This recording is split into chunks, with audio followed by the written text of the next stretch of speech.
5 The Fan. We will talk some Royals baseball here in about 8 minutes or so, not only about Rich Hill, but also if you follow us on social media, some news about who could be coming back up, or not who will be coming back up for the Royals. You can follow us on Twitter at Alex Gold, at Cody B. Tap. But yesterday, right after we got off the air, you and I were getting in our vehicles to drive back from St. Joe, and I was like, well, this is kind of surprising news. And it was, at the time, news that Tyron Mathieu was retiring. And a couple days before camp seems interesting because we all assumed he was going to play football. The night before camp. And then we were thinking, okay, where is he at in Chiefs history? Where is he at in NFL history? And we had him on the show, actually, during Super Bowl week. He called in, and at that point in time, and we obviously are trying to get him on the show again to find out why now is the right time for him to hang it up and everything, because I actually think last year he had a decent season. My assumption is also not only that he just had, I believe him and his wife just had the birth of another child, but also this is a Saints team that very clearly in 2025 is kind of in tank mode. Like, do you want to be part of that? I mean, they literally yesterday, they being Kellen Moore, said that they're going to give equal reps to 3 quarterbacks during training camp. I mean, what a freaking mess. And those quarterbacks are like Tyler Shuck, Spencer Rattler, and Jake Haener. I mean, so maybe that. By the way, that's just that made me quit. I don't know. I'd want to not play football if that was the case. I don't know if that's why he's retiring. I'm just saying it wouldn't surprise me if a combination of things led to that. Anyway, you and I have debated before in the past about Tyron Mathieu standing in Kansas City. I told you. We talked about Chiefs Ring of Honor once. It gets brought up on the text line every once in a while. He is one of my favorite Chiefs players that have been part of the last 20-plus years. And we go back to the day he was brought in, and along with Spags, he completely shifted this defense, completely changed the culture, and jump-started this run. I recognize that Patrick Mahomes is the biggest reason why they have had their success. But Tyron Mathieu is a huge reason why the run that they are continuing to go on started to begin with when he arrived. And I know it was a short tenure in Kansas City. He wasn't here for 5 or 10 years. He was here for 3 years. And obviously, he's a very emotional person, and some tweets that were sent out irritated, rubbed some fans the wrong way. I totally understand that's part of his story as well. But this is somebody that won a Super Bowl. In his career, he's a 3-time All-Pro, 3-time Pro Bowler, all-decade team. I actually think that the stronger conversation and more interesting one is going to be 10 years from now or less, and will be one day does he end up in the Pro Football Hall of Fame. Not a first ballot. I'm not making that case. He's not going to be a first ballot. But a guy that we talk like Jared Allen, which is he's eligible for 4 years or whatever, and then like, is this the year? I think he has a decent case. I really do, to get to Canton at some point, not in the first year or two, but at some point when you're on an all-decade team and you have a ring, that's a big hurdle to clear, I think, for a lot of Pro Football Hall of Fame voters. And he's a 3-time All-Pro. The Pro Bowls don't really matter, okay? Is 3-time All-Pro. No, but somebody will mention it. You would like maybe a few more Pro Bowls, but obviously safety is a difficult position. Mm-hmm. Look, we've gone on here, and I told you I wouldn't put him in the Ring of Honor. He played it for 3 years. See, I think he should be. It's crazy. He played it for 3 years. That's it. And I know he helped break the seal and revitalize the defense on the way to their first championship in 50 years. I do. I can tell a story that gets him in for the Chiefs Ring of Honor. But I have to tell a story. I can't back it up with any. It's just like emotion. So it's an emotional Ring of Honor for a Chiefs Ring of Honor. I understand for a team Hall of Fame, it doesn't have to be just about counting stats. Yeah, it's a team Hall of Fame. It could be about vibes for that argument. I genuinely think, though, he has a better and stronger argument for the Pro Football Hall of Fame. Look, if you go through the all-decade team, only about half of those guys probably are worthy of being Hall of Famers. I'm not at any point throwing Eric Weddle into the Pro Football Hall of Fame, even though he was an all-decade member. And that's not to pick on him. There's a few guys on the list that I don't think are NFL Hall of Famers. But being on an all-decade team does still hold some weight. When you couple it with all-pro, with a ring holds some weight. And a ring, yeah. And a ring, that also helps. Man, if he had won that second, I don't even think people would question about him being a Hall of Famer. What he gets hurt by is a huge chunk of the dominating part of his career was in Arizona for a team that didn't matter. Because he was a dominant player then and a great college player. But that doesn't matter for the Hall of Fame. Yeah, no, but a hell of a player at LSU. Yeah. But so when you look at it from that perspective, the key part of his NFL domination took place in Arizona. And that hurts him. I do think he could get the you mentioned the Jared Allen nod at some point where the way sometimes I view Hall of Fame, and this is where I think position should matter too, is when we watch them play, did we all agree that they were one of like the 5 best, 10 best, 15 best players in the league at what they were doing? I think we all agreed at the time Tyron Mathieu was doing it, he was one of the best players in the entire NFL. Well, then I don't need, like, if some of the accolades match that, and he's got a Super Bowl ring, well, then, yeah, why wouldn't I put him in the Hall of Fame? It doesn't have to just be that, because, like, I feel this way about running back. Yeah, running back shouldn't have to do it as long. Look, it's never cut and dry when whether we're talking about Team Hall of Fame, Ring of Honor, whether we're talking about Canton. It's never a cut and dry. There is not strictly one path only that gets you to that place. No. So, like, for those that are texting, and I think this is why it's a fun conversation, because I think you can make arguments why he shouldn't be, and I think I can make some arguments also why he should be in. This is the whole point of a conversation and what's fun. A lot of people are saying 3 years you just can't be in a Team Hall of Fame. And that's what I would push back, and I would say, okay, so then what's the length? Is it like, seriously, is it 5 years? This is what my point is. Like, I don't know what the right criteria has to be. It can't just be, it has to be a Super Bowl and 5 years and a Defensive Player of the Year, or like, there's not just... It's only guys who are like... because stuff weighs heavily. J.J. Watt's accomplishments or nothing? Let's say if we were talking about a player that won a Defensive Player of the Year, but he didn't have a ring and he was here for 5 years. Is that the same as a player that was here for 3 that has a ring? That wasn't a Defensive Player of the Year? Like, how do you... there's not a clear-cut path for that. A lot of people mentioning Eric Berry. Let's remember, too, there's a lot of members of the Chiefs Hall of Fame or Chiefs Ring of Honor that don't get in until like 20-plus years after the fact. I mean, Kimball Anders just got in like 2 years ago. I don't think he should have gotten in, but that's I have fine. no problem with that. The team may not have had success, but like Kimball Anders, that was a guy that played in the late 90s, early 2000s, right? So it took 20 years for him to get in. So you're telling me 20 years from now, Tyron Mathieu couldn't end up in the Chiefs Ring of Honor? I think he absolutely could. Guess here's the truth.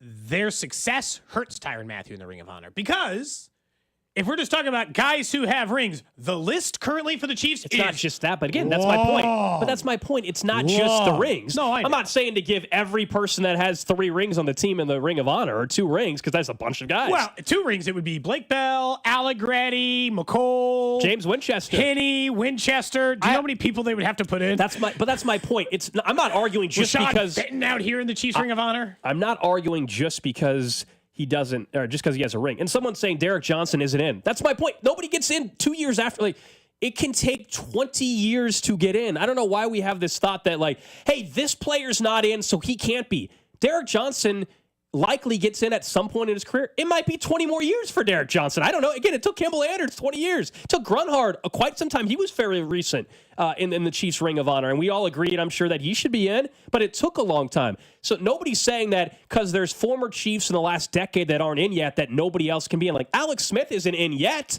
We all think he's getting in, and he will. Absolutely, he should get in, and he will, but it could be another 10 years till Alex Smith gets in. I don't know. Hopefully it's sooner. It obviously, like, if you go back and you look at that time, he reshaped a defense that eventually helped them go on to win a Super Bowl and all the stuff that comes with it. But on my whole thing on, like, the Chiefs Ring of Honor is, like, even on that team, they're like 5 guys who should be Ring of Honor guys ahead of, like 10 guys. I don't know if it's 10, but like 5 at least. Don't make me look it up. I think because of the tweets and because year 3 wasn't the best, we're forgetting how freaking dominant he was in year 1 and 2 to really jumpstart. Year 3 was fine. Jumpstart this dynasty for the Chiefs. I think we're downplaying the role he had on that. That's all. Here are the players I would put in the Chiefs Ring of Honor, and looking at the roster ahead of him if I were voting. Harrison Butker, I assume, would be in the Ring of Honor before him. Yes. Frank Clark. Probably, yeah. I mean, played here longer. Yeah, probably won more titles. I have no problem with him getting in. What do you think about a number 1 overall pick in Eric Fisher? Does he get the nod? His is trickier. I think he was also someone that nobody appreciated enough. Probably. Tyreek Hill for sure. Chris Jones for sure. Kelsey for sure. Mahomes for sure. Andy Reid. So, like, I'm up to 6 or 7 now. Now I think you officially enter Tyron Mathieu territory. Well, yeah, that's nobody's saying Schwartz, he has a better case than anybody else you mentioned already. Yeah, Mitchell Schwartz for sure. Is there any other? Now I'm just trying to look at any other defensive players that maybe I'm not giving you left. No, that's probably Is McCollum so he's probably like Chiefs Hall of 7 or Famer? 8. No, true. No. Hang on. Tyron Mathieu has an argument. I'm for just that. asking. now we're just disrespecting. I'm just. Hang on a second. I'm just because I Hang on. said it shouldn't be. I didn't say No, I. hang on a second. McCollum. I just asked. I didn't say he belongs in there more than Tyron Mathieu. I just asked. Okay. He's got some bigger plays in the Super Bowl. He's won multiple times. I was Now just we're asking. I know. We don't have to be right? disrespectful. But Like, now, should D-Rob be in this now segment? we're We don't, being, you know. see. Look, we could disagree. We could have differing opinions on Tyron Mathieu, but now we're just being disrespectful. We're trying to argue that there's any similar type of conversation between Tyron Mathieu and McCole Hardman. Come on. That's just on that year's asked. Because you were naming players. Like, We obviously, have Alec been. Grady's not getting in there. You know, Blake Bell's not getting in there, Cody, just because he won 2 Super Bowls. Obviously. I know it's just the players that you mentioned a moment ago. Jeez. Like, we're acting like we're talking about Kadarius Toney here, people. We're talking about Tyron Mathieu. Come on. He definitely isn't getting in. But it's all like for his, it would just be like it's like the honorary doctorate, the like lifetime achievement award. It's like you didn't actually like statistically, you're not the kind of Chiefs player that we would typically put in the Ring of Honor. We're only putting you in there for vibes. That's all I'm saying. It's not like an actual. It doesn't feel like an achievement honor. It feels like we like the guy. He was a part of a Super Bowl win. The first ring that started this dynasty, Tyron Mathieu was the most vocal leader other than Patrick Mahomes on the team. You're saying, And he played at a high level. That means something to me. Gold, you're saying that his impact goes beyond just the numbers that he put up. Like his, Of course it does. his I'm not presence, arguing that. which is where I think you have an argument there is that his sheer presence gracing the defensive side of the ball for the Chiefs helped elevate them to get to where they were. I think there's a conversation there. Also, the NFL, the Pro Football Hall of Fame is not going to put him in for that reason, but I think it's two different conversations. But I think in terms, even the Pro Football Hall of Fame, like in terms of the character and all of the things that you mean to the organizations that you played for, I think Tyron Mathieu, as it pertains to what you're saying, Alex, actually makes it. It's not going to get him into the Pro Football Hall of Fame, but I think it's something that you ought to also consider in terms of the greatness of the Chiefs dynasties and him helping elevate the defense to be what they were afterwards. Okay, so yesterday I kind of thought the Royals might have been thrown in the towel lineup-wise. Is it related to Rich Hill in there? Is Bobby Wood Jr. hurt? He is not in the lineup today, and I got to be honest, the lineup ain't good. Well, let me tell you. So this makes us wonder more because we were already planning. I had heard this morning that MJ Melendez is getting called up from AAA Omaha. Now, the Omaha Storm Chasers are in Syracuse. And so my understanding is he was getting out on the first flight this morning from Syracuse to meet the team in Chicago. But because of, travel time, the likelihood of being there for today's game is very slim, if not impossible. So what you're now saying with the lineup not having Bobby in there. Now, if you watched the game last night, you know that Bobby at one point in time, his spike got caught. Yeah. He twisted his knee. The trainer came out. He stayed in the game, by the way, and that he wasn't playing in the field. And so it makes you wonder if they're being cautious. I don't know if it's related. All I do know is that MJ Melendez is getting called up. I don't know if that's going to take effect until Friday, though. Remember, they're off tomorrow. We can have a separate conversation about Bobby and MJ if you want to separate the two in a second. But are they connected? I don't know. But MJ Melendez, the last 20 games or so, 23 games since June 20th, his numbers have been drastically better, of course, than what they ever were in Kansas City this year.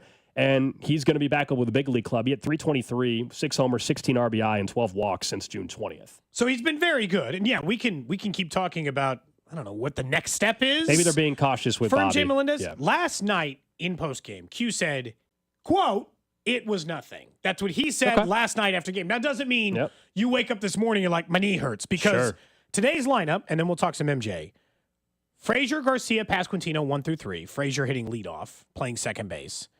Perez, Cags, and Rave hitting 4, 5, and 6.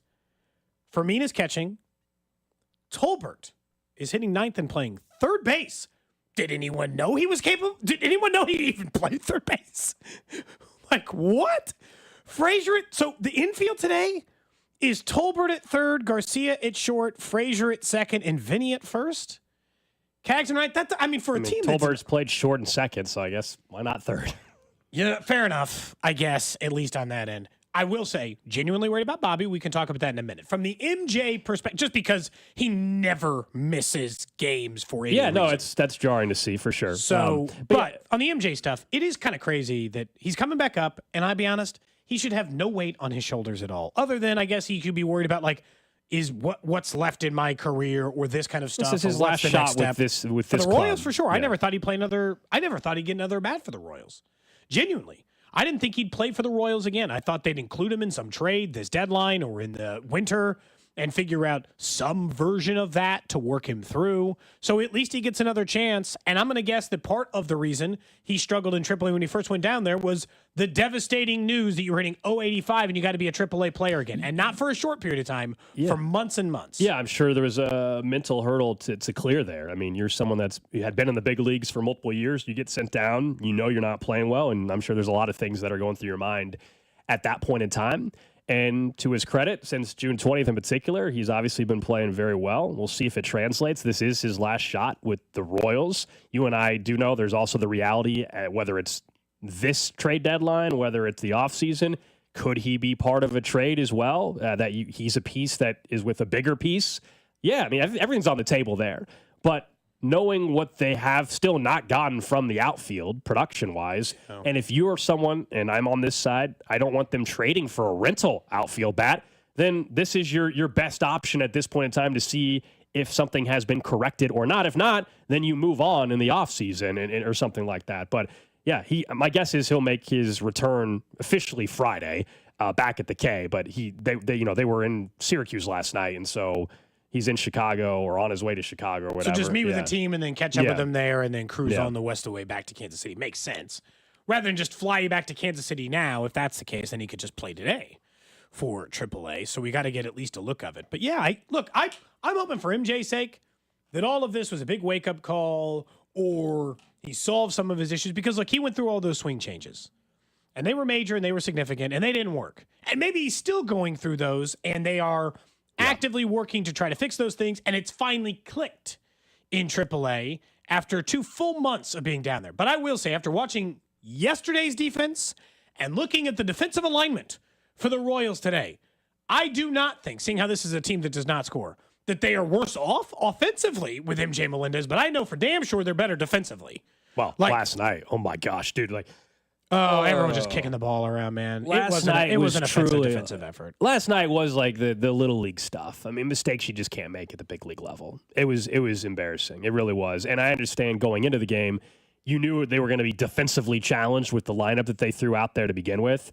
And when you look at that, you say, hey, we're gonna risk defense tonight, basically, for offense. Well, the offense wasn't there. And then the worst case scenario of what you got defensively happened. Rich Hill, who made his 2025 debut at the age of 45, got zero help from defense. Not that I thought he pitched great, but also he wasn't like the problem. He wasn't a disaster, other than everybody was stealing left and right on him because of his delivery. And I actually thought Rich Hill was okay. Yeah, that's what I'm saying. He was not the problem last night. He had guys kicking the ball around, guys dropping pop-ups. Yeah, that was when he wasn't in the game when that pop-up happened, but you get my point. Like, it was a pitiful defensive effort last night from them. That was a really frustrating game to watch against the Cubs. Royals make another acquisition. Small, don't get excited.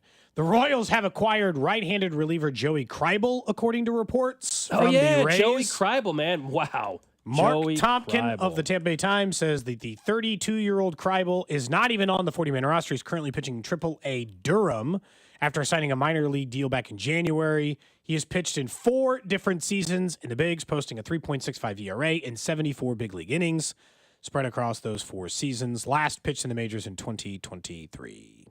That's Krehbiel, Joey Kreibel. Okay. I don't know if that's pronounced right. I'm just letting you know that they've made an Kreibel, acquisition. Kreibel? Could be either. Does that mean they're trading a reliever and they want another guy at the big league level? No, it means that at this point in time, my guess is they just need they sent down Hoffman. They sent down Hoffman. They also sent down Hoffman yesterday. Rich Hill is now up. Yeah, I think it's a bodies thing, depth thing. I like that all of their moves in AAA, all of their prospects are an A-ball. Is essentially my opinion of this. Everybody of note, not everybody. I know there's a few, but like most of their minor league system is all in A-ball, maybe a few in AA of the guys that you're like, okay, there's some hope. So this year, every time they've had to call someone from AAA, they're like, We don't have anybody we want to put in AAA right now. Go find an old guy. So Dallas Keuchel, Rich Hill, and now Kreibel, who's a journeyman reliever who last pitched 2 years ago in the big leagues in this version of it. But this all goes back to the same thing. You had mentioned the MJ Melendez news, and someone's response was, MJ's back up, well, the season's over. And I'm like, Rich Hill pitched yesterday. He's 45. They sent Dallas Keuchel 10 days ago. They've been under 500 for a month. Are you just coming around to this thought? Yeah, they're pitching, pitching depth-wise is a mess because Kyle Wright and Alec Marsh did not progress the way they thought they would in terms of injury and rehab. Just didn't. When we talked in spring training, we talked on opening day. It was like, yeah, they're, it's going to take some time, but they're progressing. Then it was, a little setback. Oh, he had another setback. And then that's happened from multiple guys. And so it's been tested. And as you said, Lorenzen's currently on the IL, although I guess he's eligible to come back in like 5 days, something like that, right before the trade deadline. So yeah, it's being tested, and it's kind of this perfect storm right now. We all know the team offensively, the struggles, the back of the bullpen here in the last week has been shaky, week and a half, go back pre-All-Star break. And then, as you said, Rich Hill is starting games for this team right now. That's all you need to know, with all due respect to him. So it's just, it's a mess. And it's why, when we look at next week's trade deadline, anything that doesn't involve bring back a player that has control beyond this year is ridiculous. It has to be. Agreed. We can talk about selling, but it has to be for players that have control in 2026 as well and beyond. And there's rumors this morning, a report from, I think it was The Athletic, right, that the Royals are maybe interested in Boston's outfielder Duran. Yep. But that would involve Seth Lugo and a prospect to make it happen. So, and in that report it says one of the catching prospects, we can all figure out who that is. That's either Blake Mitchell or Carter Jensen. Carter Jensen's in AAA playing great. Blake Mitchell had the hamate bone injury during spring, hasn't played a whole lot this year. He's further down, I think, is that double A or A ball? High A? Double A? Double check on that one. I can't remember. But either way, he's not at AAA. So if I told you Lugo and Blake Mitchell for Duran, right? A ball. And he's got 3 years of control, that's what it would take. Look, we'll talk about those trades at 11. There's a lot of stuff circling around with who people want off of the Royals, both in the minor league system and in the major league system. But yeah, it's been their depth has been tested. But I won't be lying. I'll be waiting for a quote from one of the people who cover the Royals. Someone telling me about Bobby Witt Jr.'s knee. We'll keep an eye on that. We'll also find out. Maybe you have to wait till Friday on the corresponding move. As I said, I'm hearing that MJ Melendez is getting called up. But you and I think maybe they'll just finally drop the third catcher. Why do they need 3 catchers at this point in time? But we'll see what that move might be. Up next, let's get to the NFL a little bit. An AFC team that could make that surprise jump. Does one exist in 2025? This is Cody and Gold on your new home for Royals baseball. 96.5 The Fan, brought to you by Heartland Men's Health, the leader in men's sexual health. Thousands of men have been successfully treated for low T, ED, and more, all with discretion and compassion. Make your appointment at heartlandmenshealth.com. There is only one National Summer Arms Show, and it returns to Kansas City this weekend only. Bigger than ever. Buy, sell, and trade with freedom lovers from coast to coast and border to border. All gathering at the KCI Expo Center for one incredible weekend. Discover vintage rifles and handguns, modern arms, and collectible militaria. From Civil War artifacts to today's tactical gear, there's something for everyone. Stock up on ammo, brass, reloading gear, and military surplus. Explore blades from everyday carry to high-end collectibles. Visit the Colt collectors, the high standard collectors, and the returning Marlin firearms collectors. There's no buyer's premium, just $15 a day or $20 for a weekend pass. Kids 15 and under are free with an adult admission. The 54th Annual National Summer Arms Show, this Saturday, July 26th from 9 to 5 and Sunday 9 to 3. It's the Midwest's highest caliber event and the 5th largest arms show in America. Details online at nationalsummerarmshow.com. That's nationalsummerarmshow.com. Why are you still paying interest? Reiselman Nissan just dropped 0% APR for 60 months on new Rogues, Muranos, and Pathfinders. Or stretch it, 1.9% for 72 months. Or 84 months at just 3.49%. Need torque? Grab a new Frontier and get up to $6,000 in total rebates. And if you're leasing, you pay no sales tax at Reiselman Nissan. 0. These are real deals, but they won't last. Tap over to ReiselmanNissan.com. Reiselman Nissan. Every customer, every every time. Jefferson's has a brand new happy hour designed to save you money. Enjoy half off appetizers and half off your bar tab. 7 days a week at Jefferson's Lenexa and Jefferson's North Kansas City. Yeah, you heard that right. Half off your bar tab during happy hour at both locations. And it gets even better. Mondays are all day happy hour. Plus, they've got reverse happy hour every night. Whether you're catching the game or just kicking back with family and friends, Jefferson's in Lenexa and North Kansas City is the place to be. Proudly local and always delicious. Jefferson's. Wings, burgers, oysters. Jake from State Farm. I'm winning. I finally cleaned my house, so I'm breaking out my new tropical room spray. Keep winning and create an affordable price just for you by bundling your home and auto with the State Farm Personal Price Plan. It's like your own personal paradise. Ooh, hey, grab me a coconut water. Bundling, just another way to save with a personal price plan. Like a good neighbor, State Farm is there. Prices are based on rating plans that vary by state. Coverage options are selected by the customer. Availability, amount of discounts and savings, and eligibility vary by state. Our daughter Jessie loves playing detective. A clue. But since we discovered she has sensitive skin, we've been playing detective too. We thought the problem was our puppy. But it was actually our old detergent. Aha. So we switched to Tide Free and Gentle. Tide Free and Gentle provides an excellent Tide clean, and it doesn't leave behind irritating residues like dyes or perfumes, so it's gentle on your skin. Case closed. If it's got to be clean, it's got to be Tide Free and Gentle. Find what you love and love what you find. A Total Wine and More. There's so much waiting for you. With the lowest prices for over 30 years, find what you love only at Total Wine and More. Drink responsibly, B21.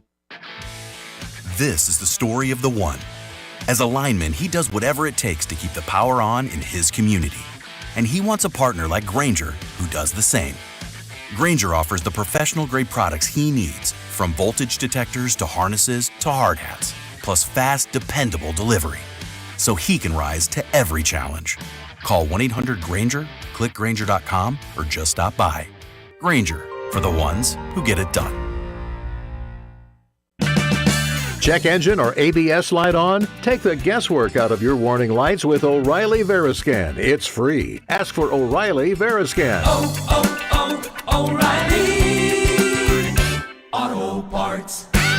Home title theft. It's on the rise, and it's devastating if it happens to you. Listen to the alarming words of an actual home title thief. I don't need to know your date of birth and social security number. All I have to do is go to public records, create a document, and file that document. And then I can borrow against the house or sell the house. You may have no clue until you find out that your house has been sold or till several loans or several banks are foreclosing on you. For pennies a day, Home Title Lock puts a virtual barrier of protection around your home's title with 24/7 monitoring. The instant they detect any tampering, you'll get an alert. And that's bad news for home title thieves.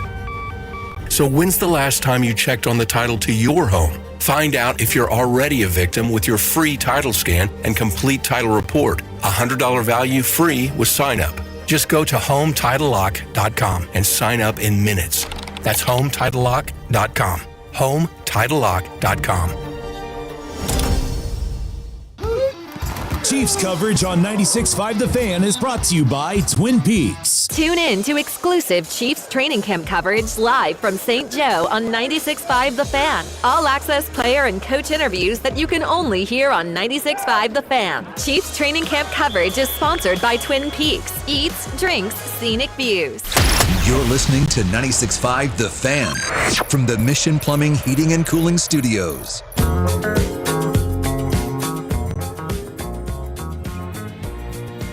Back here on Cody and Gold, a reminder, Royals day game today at Wrigley Field. Josh Verner's On Deck show coming up at noon as the Royals wrap up their series against the Cubs. We'll let you know if we get any word on what Q maybe has to say about Bobby Witt Jr., who for the first time all year is not in the lineup. He played 161 games last year. This would be the first one missed this year. We all know last night he clearly tweaked his knee a little bit. A spike got caught. It was bugging him. Assumption would be, and hopefully meaning that something, didn't turn out to be more serious, assumption would be, hey, he hadn't had a day off all year. He tweaks his knee. It's a day game, short turnaround today. We're off tomorrow. Let's give him basically 2 days in a row off and be good. That's hopefully what this is. Same day as India getting the day off, too. I got to say, this lineup's either scoring 10 or 0. Baseball allows for only the two. Getaway day lineup. I know, but this is the most getaway day lineup of all time. Are you kidding me? Tolbert's playing third. Frazier's hitting leadoff.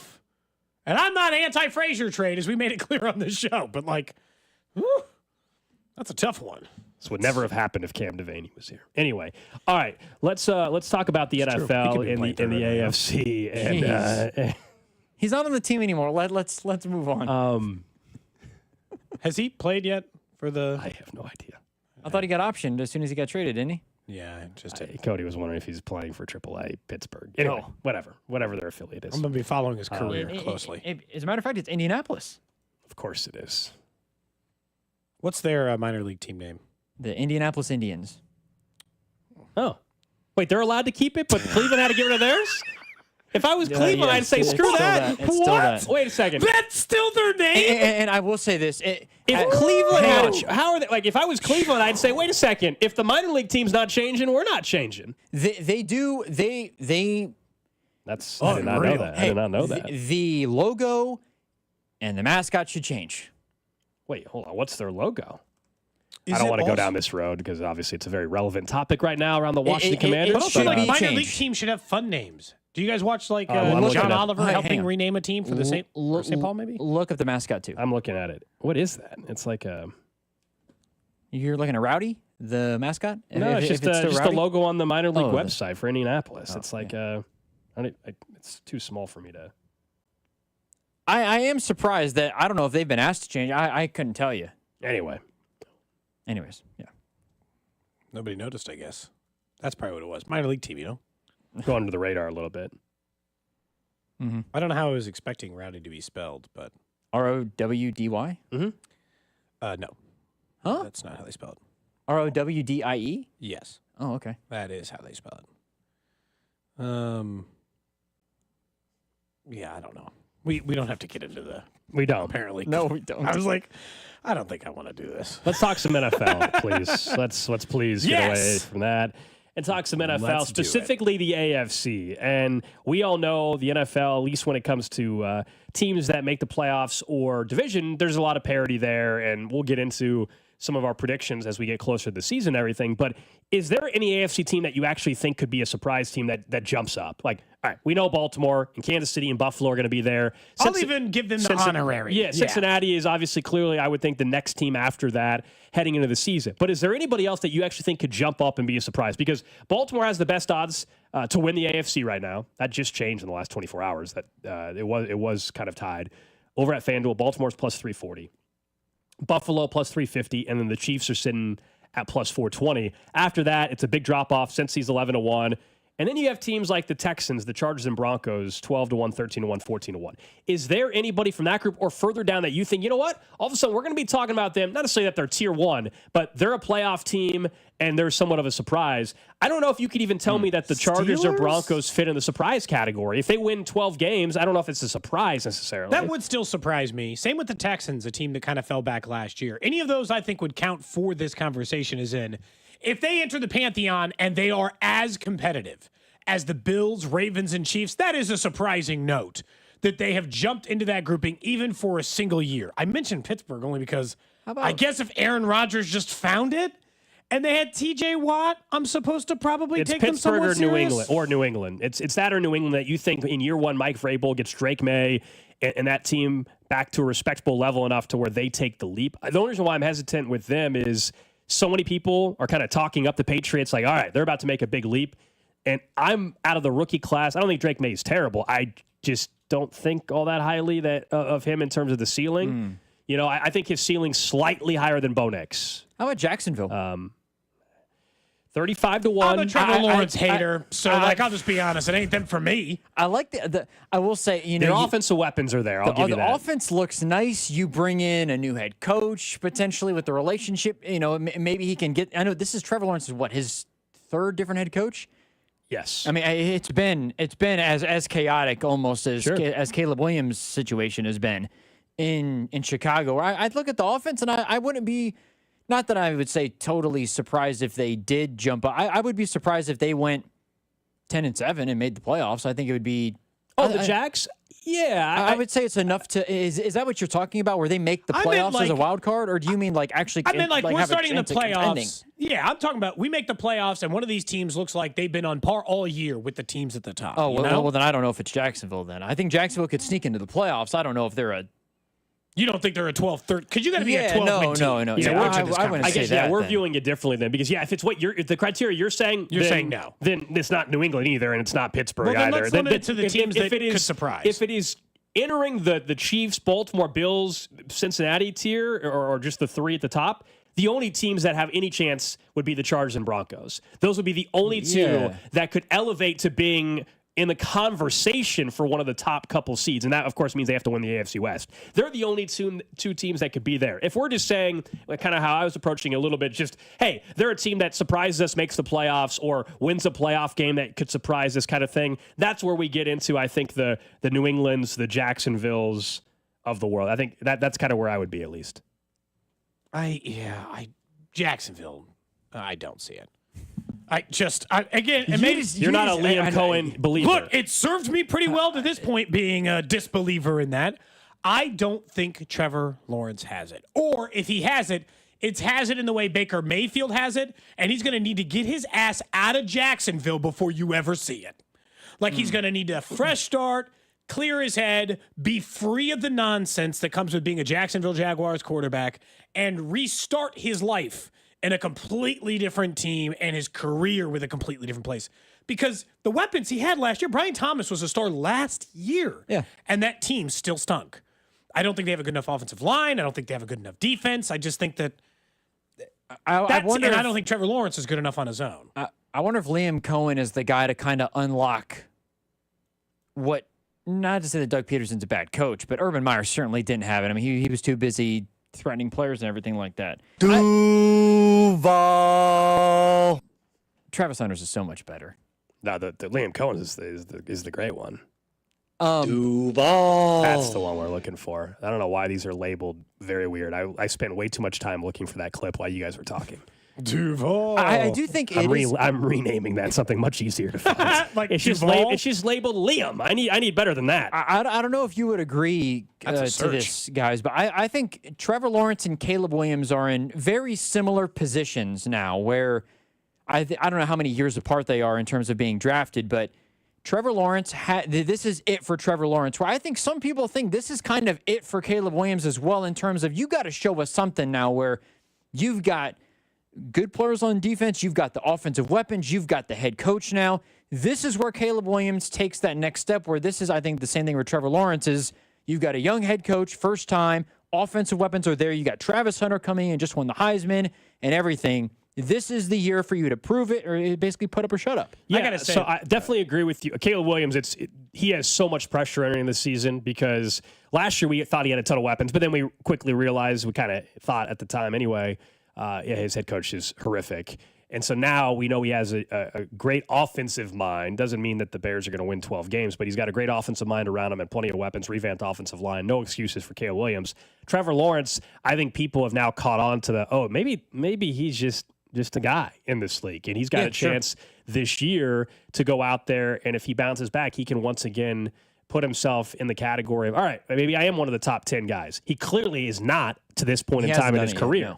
But if he does it this year, then we can change how we talk about him again. Otherwise, he's just going to be viewed as, all right, he's a guy that's going to play football for a while in this league. He also has to stay healthy because he had the concussion stuff that was really nasty last year. That's fair as well. Yeah, Jacksonville. And that division, the AFC South, like if the Texans' O-line is still a disaster, we all know they drafted a couple young receivers, but without Tank Dell and stuff.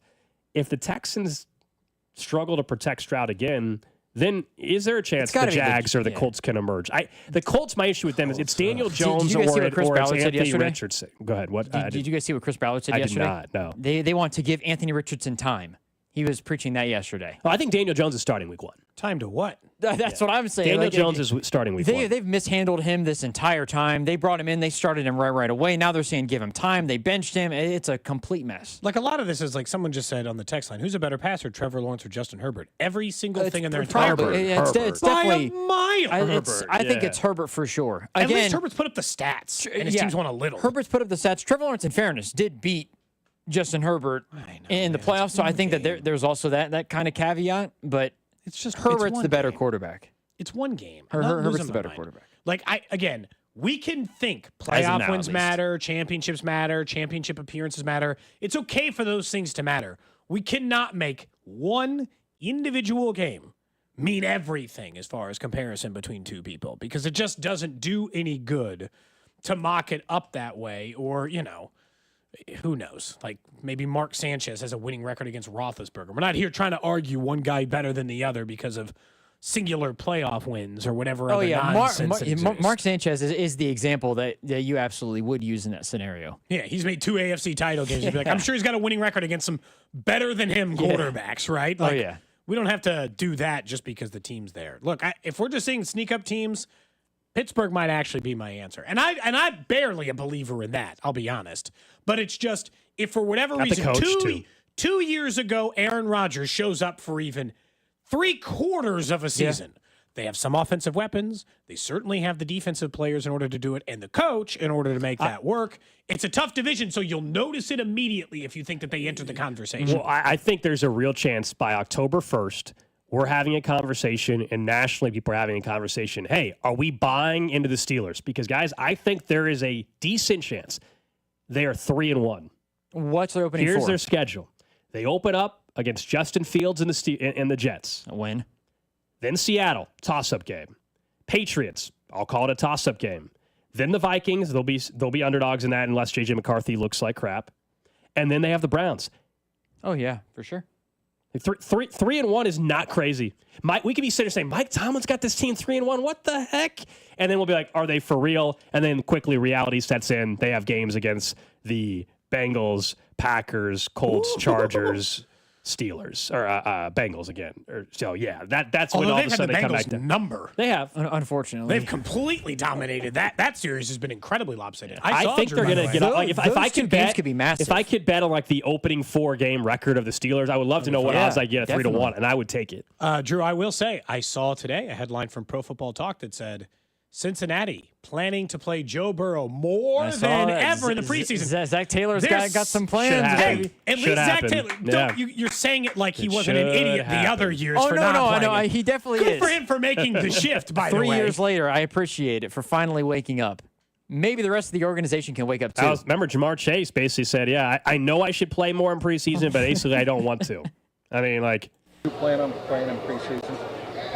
That's not up to me. If it was up to me, I wouldn't be out there.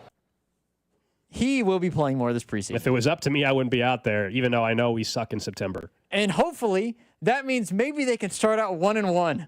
I don't even want 2-0. Just give me 1-1. Hey, because That'd be great. Because Drew, that's good. Not greedy. If Zach Taylor has another bad September, you hear people are talking about Nick Saban. Yeah, I saw that yesterday. Nick Saban being the head coach of Cincinnati. You got to admit, aren't you all at least a little intrigued I think by Nick Saban as the head coach of the? And I saw him I saw him as a rumor for the Cowboys too. Why would he go back to the NFL? Can you explain that to me? I think he would answer a phone call more for the NFL just because. Why? He coached there for a year and a half and blew out of town. He hated it. Yeah, I think that with what college football kind of became towards the end of it, I think there's less. It's more football-related stuff that you're dealing with in the NFL, and maybe that would sound more appealing. If he comes back to coach at all, it would be in the NFL, I think, than college for sure. I saw Nick Wright's point about why Nick Saban would be good for the Bengals, but I don't know if that's the right decision. I like the concept of him being a leader and all those other things, especially for the Cowboys as well. I mean, you're talking about the same sort of thing, a leader. Guy that's got a proven track record. 73-year-old head coach. But yeah, I just don't know. I don't buy that. It's I don't. all the trend these days. And Look I at love the Nick AFC Saban. West. They're hiring nothing but old men. Yeah, but the Raiders aren't expected to do anything. Where in fairness, if the Bengals or the Cowboys hired him, the expectations are already through the roof for the Cowboys anyways. You know, I just think that anything that they do would just be underwhelming. I got to say, his winning percentage is better than Zach Taylor's. In September? What's his September winning? Just hire him for September only, actually. That's in all the honesty, move. that might be it. Don't fire Zach Taylor. Just have Nick Saban from August 1st till October 1st. Nick Saban is the head coach. I am all for that, actually. I'm all about it. I He's actually the like head that. coach till October. Yep, just for the first 2 months. I love it. I love it. God, you're gonna make me look up Miami's 2005. I just mean even in college. What's Nick Saban's September Oh, record? hang on a second. In college, hang on a second. I bet it's 102. I need his September record. It's got to be great. 99. You mean when he was playing Western percentage. Kentucky to open up the That's season? right. Hey, it counts. Sure. He had a couple of those. LSU every once in a while play one of those big dog Chick-fil-A games. kickoff. Oh yeah, of course. Like Alabama would play a team that they would smoke, He like started Miami. he was 2-1 in September. His just first sign me year in up. Miami. Sign me up. He was 2-1 in Miami. They only played 3 games in September, the way it worked in Miami that year. So he was 2-1 that year. That might be more wins total than Zach Taylor's got every year as the head coach. And he was 1-2. He's a perfect 500. Which is better. 500. Yeah, and what's Zach Taylor? Like 2-11? I would not hire Nick Saban if I were them, but I love Nick Saban. I think the idea of, can you come here and just be a part of the organization from July through September, the middle of September, please, and just help us out a little bit. Make sure we're ready to go to start things off. That would be great. Honestly, the Saban thing, it feels like every time I feel like I've got a handle on what's going on with the older coaches, I'm like, Carroll's not coming back, or certainly Belichick wouldn't coach in college. Yeah, That's everything's crazy. on the table. Everything's on the table. I can't rule Evidently. out. Because of the way the coaching stuff has gone recently, can I reasonably say, no. There's no chance Nick Saban would become the head coach of a college football team. I can't. If you were to go to I genuinely can't. If you were to go to the NFL, though, Dallas makes so much more sense because of the weather and all the other stuff. Plus, Miss Terry's got a say in everything. I feel like she would be okay with Dallas and Arlington. Not that Cincinnati's a terrible place, but in terms of the weather, when it gets down to November, December, January, maybe you'd rather be in Dallas. Why would his wife want him working again?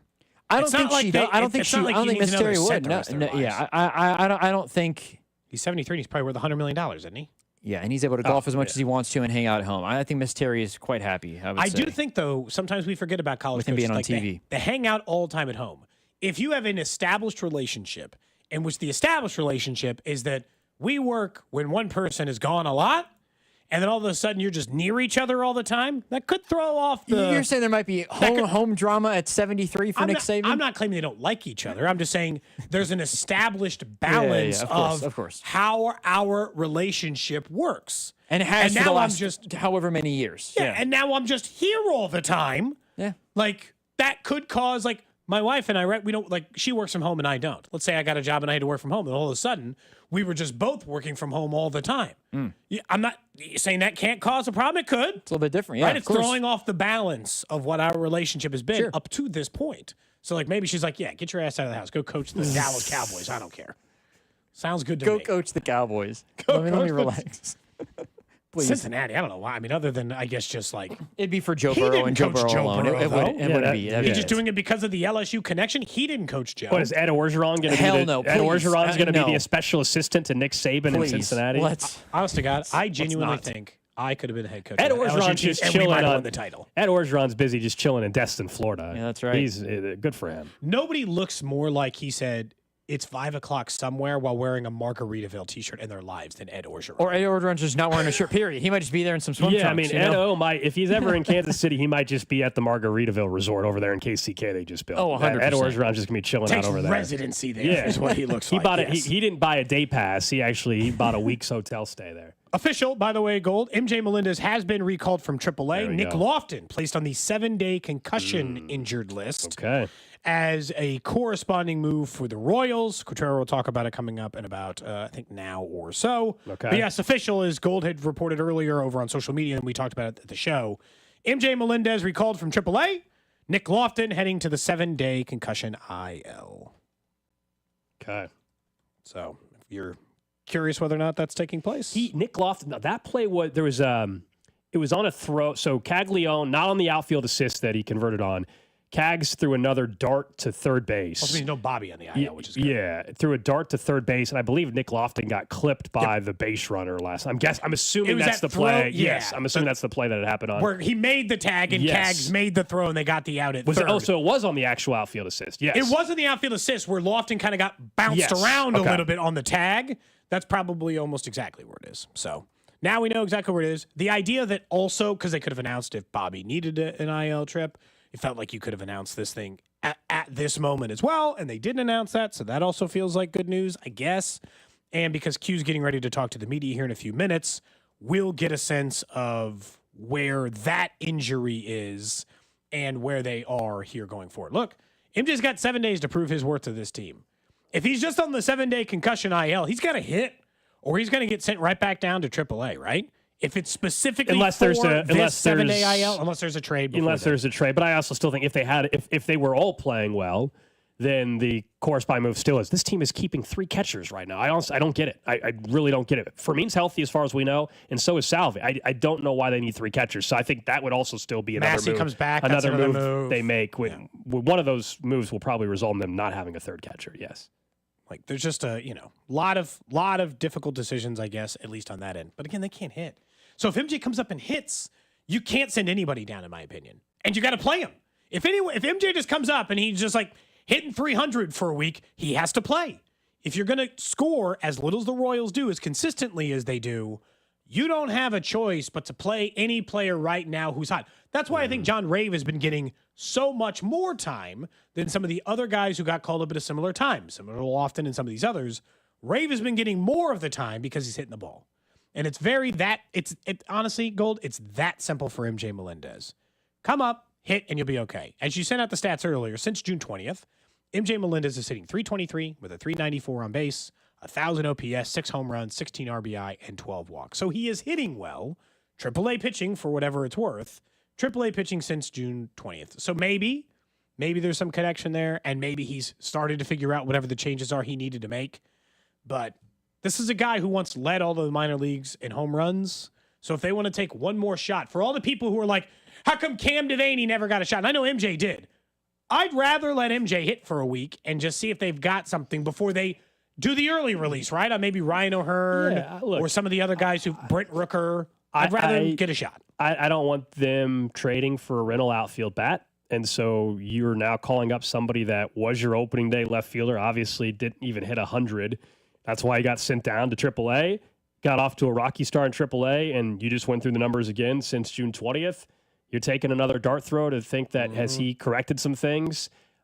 Is he also just maybe in a better headspace than what he was as well? Like one last look. And this is your last opportunity. I'll push back. I don't think it's just he has 7 days to prove himself. I don't know about that, but depends on what happens to the trade deadline. In fairness, but he could be part of he could be part of a trade. Absolutely, that's in play. Everything's in play at this point in time. Still for the organization long term. I mean, if you're asking like heading into 26, the best case scenario is somehow he hits well the rest of the way. But we'll see. But he is called back up, and Nick Lofton on the concussion list. Up next, we'll get to the 11 o'clock hour. Remember, we're only on for another hour today because Royals are playing in Chicago against the Cubs at Wrigley Field. Afternoon baseball, Vern's on Deck show is at noon. Up next, we'll get into more of the trade rumors, including some percentages on guys getting moved, according to ESPN.com. That's next. What's up, Kansas City? This is Vinny Pasquantino, and you're listening to Cody and Gold, weekdays starting at 10 on 96.5 The Fan. Brought to you by Heartland Men's Health, the leader in men's sexual health. Thousands of men have been successfully treated for low T, ED, and more, all with discretion and compassion. Make your appointment at heartlandmenshealth.com.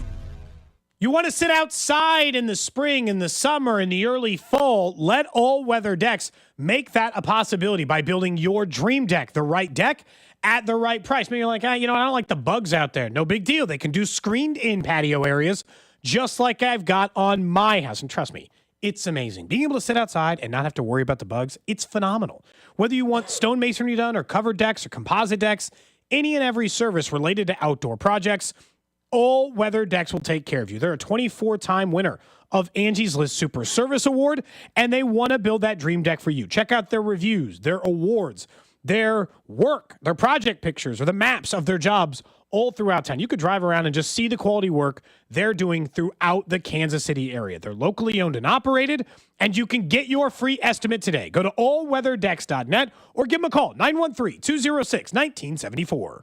The summer selection is on at Reiselman Nissan, and 0% financing is back. Get 0% APR for 5 full years on new Rogues, Muranos, and Pathfinders. Or go long with 1.9% for 72 months, or 84 months at just 3.49% APR. Get up to $6,000 in total rebates on the rugged Frontier. And if you're leasing, you'll pay 0 sales tax. That's real savings. Nobody in Kansas City beats our deals or our selections. Visit Reiselman.com for details. Reiselman Nissan, every customer, every time. Looks like it's jewelry sale season again. Yep, that time when jewelry stores come out of the woodwork with so-called once-a-year savings of 20, 30, even 50% off.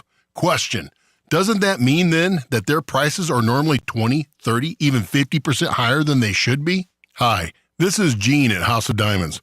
We don't play those games. Our prices every day are like other stores' so-called sale prices. We buy our diamonds direct from the cutters, choose only the best 5% in each grade, and pass the savings on to you. Nearly all the jewelry we sell is designed and crafted right here in our shop. No big name designer markups here. And our diamond jewelry comes with a double lifetime guarantee and more free Diamond Club services than I can list. So the next time you hear about a big jewelry sale, thank them for letting you know how much extra they normally charge, and then come see us at House of Diamonds. House of Diamonds on the southeast corner of College and Quivira. Find what you love and love what you find. A Total Wine and More. There's so much waiting for you. With the lowest prices for over 30 years, find what you love only at Total Wine and More. Drink responsibly, B21. This is the story of the one. As a lineman, he does whatever it takes to keep the power on in his community. And he wants a partner like Grainger who does the same. Grainger offers the professional-grade products he needs, from voltage detectors to harnesses to hard hats, plus fast, dependable delivery, so he can rise to every challenge. Call 1-800-GRAINGER, click Grainger.com, or just stop by. Grainger, for the ones who get it done. Check engine or ABS light on? Take the guesswork out of your warning lights with O'Reilly Veriscan. It's free. Ask for O'Reilly Veriscan. O'Reilly Auto Parts. Ready for your dream Las Vegas vacation? Enter BetMGM's Your Legendary Vegas Getaway, and you'll have the chance to win a customizable Las Vegas experience. It's easy to enter. Just sign up for a BetMGM account and download the app or log in with your existing account. Then place your bets on your favorite sports to earn up to 25 entries. You could win a trip to Vegas that includes an MGM Grand Stay, travel accommodations, resort credit, and your chance at an exclusive sports, entertainment, or club experience. Score the Las Vegas trip of your dreams by entering BetMGM's Your Legendary Vegas Getaway, and you could be on your way to your perfect Vegas vacation. BetMGM and GameSense remind you to play responsibly. See BetMGM.com for terms. 21 plus only. Kansas only. New and existing customer offer. Subject to eligibility requirements. Please make sure to read our full terms and conditions before participating in this promotion. Please gamble responsibly. Gambling problem? Call 1-800-GAMBLER in partnership with Kansas Crossing Casino and Hotel. Call Aspen Lawn and Pest Control. Our iconic blue trucks and expert team get it right the first time. Award-winning full-service lawn care and pest control since 1985. Call today for a free estimate. Visit aspenlawn.com. All this weather, I think there's more storms maybe expected Thursday and Friday. All those things can show signs to problems with your roof. Century Roofing is the locally owned company you want to trust with your roofing needs, because I trust them with my roofing needs. They've handled over 30,000 roofs in the Kansas City area for over 35 years in business, locally owned and operated right here in Kansas City. They've been voted Best of Johnson County 4 years in a row, and were recently voted Best Roofing Company in Kansas City thanks to readers over at the Kansas City Star. So this is a roofing company that not only I trust, but the people of Kansas City trust. They have lots of experts ready to confirm if enough damage exists, worth filing a claim with your insurance company. They do free estimates. It's no pressure. They didn't tell me, hey, you got to go get a new roof. They did repairs on the roof they said were needed. We took care of a few repairs, and they're like, yeah, you got time on your roof before we go the full replacement option. If you need the roof replacement, they're offering material upgrades as well for those customers. So trust Century Roofing just like I did. and trust the pillars of strength with going with KC-based and female-owned Century Roofing. Go to centuryroofingkc.com to book your inspection now. There's nothing like when you get that part from eBay and it just fits. Yeah, the first time. So you can do less of this and get right back to more of this. At eBay, you'll find all the parts you need, guaranteed to fit, at prices you'll love. Sounds good, doesn't it? eBay, things people love. Eligible items only. Exclusions apply. Oh, by the way, Ivan's no longer on the project. His wife got a new job, so they're moving across the country. Robin's top researcher is deviating to a new market. This isn't standard. And now we're short-staffed. Who's gonna finish all these projects? She needs a cluster of new data analysts, and there's no margin for error. I need Indeed. Indeed you do. Put our matching platform to work so you can spend less time searching and more time connecting with talented candidates. Visit Indeed.com/credit and get $75 towards your first sponsored job. Terms and conditions apply. This afternoon, expect clear skies with a high of 96. Weather brought to you by Staples. Have you heard? The Staples Easy button is back with even more easy. Press it for custom prints, shipping services, even passport photos. Staples. That was easy. Jefferson's Wings, Burgers, Oysters, located in Lenexa and North Kansas City, proud lunch partner of Cody and Gold. Have you watched Die Royal Decree? How about Chiefs Take Tuesday? Or would you rather Wednesday? Follow us on Instagram at TheFan965 for exclusive video content, giveaways, and behind-the-scenes action. 96.5 The Fan, KFNC FM and AM, HD1 and HD2, Kansas City, in Odyssey Sports Station.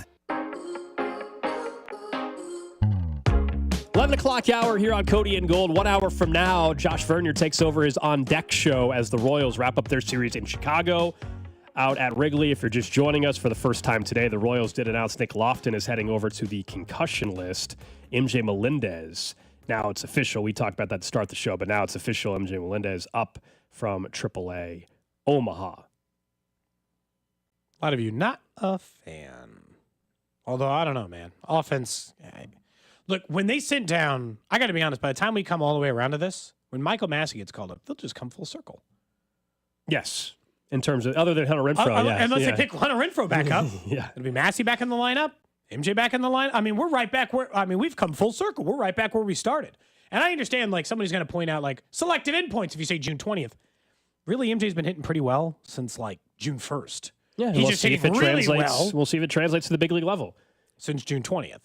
So it doesn't matter just if he doesn't hit in the bigs, but yeah, we'll get back to that. Let's talk about the trade stuff, though, because ESPN.com, Jeff Passan had more stuff out there today. Kylie McDaniel and the other guys who handle the minor league side of stuff were working together about the biggest trade prospects or biggest trade acquisition targets for Major League Baseball. The way Eugenio Suarez has been hitting, not shocking to find out, he's probably the number one guy on everyone's bucket list right now. Stephen Kwan ridiculous. Has skyrocketed to the top of everyone's list, and reportedly the Guardians are listening very seriously to those. But there's two that stand out. Number 4 on this list is Seth Lugo, or 5 on this list is Seth Lugo.